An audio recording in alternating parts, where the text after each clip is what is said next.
Doctrine of severability latest news. Supreme court ने हाल ही में स्पष्ट किया है कि विच्छेदता का सिद्धांत विशिष्ट निष्पादन से संबंधित वादों में लागू किया जा सकता है, लेकिन केवल असाधारण मामलों में ही। About doctrine of severability. यह एक मूलभूत कानूनी सिद्धांत है जो तब महत्वपूर्ण भूमिका निभाता है जब किसी कानून के कुछ प्रावधान संविधान द्वारा प्रदत्त मौलिक अधिकारों के साथ असंगत पाए जाते हैं। ऐसे मामलों में अदालत पूरे कानून को अमान्य घोषित नहीं करती, बल्कि केवल वह हिस्सा जो संविधान के विरुद्ध है उसे अमान्य घोषित करती है। सरल शब्दों में, यदि किसी कानून का केवल एक भाग संविधान का उल्लंघन करता है, उसे बाकी कानून से अलग किया जा सकता है बिना उसके प्रभाव या कार्यक्षमता को प्रभावित किए, तो वह केवल वही गलत भाग हटाया जाएगा, पूरा कानून नहीं।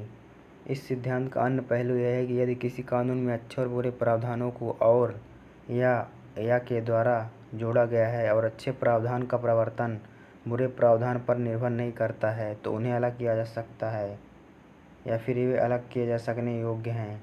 इस स्थिति में अच्छा प्रावधान वैध रहेगा और लागू किया जा सकेगा, भले ही बुरा प्रावधान हटाना पड़े।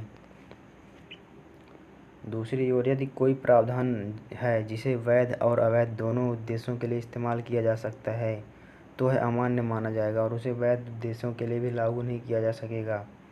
यदि वैध और अवैध भाग इतने जुड़े हुए हों कि उन्हें अलग करना संभव ना हो, तो अदालत पूरा कानून ही निरस्त कर देगी। इसे विभाज्यता का सिद्धांत भी कहा जाता है।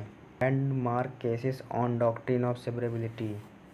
A K. Gopalan versus state of Madras. इसमें अदालत ने कहा था कि यदि निवारक नज़रबंदी से संबंधित धारा 14 को हटा दिया जाए तो अधिनियम का बाकी हिस्सा वैध और प्रभावी रहेगा।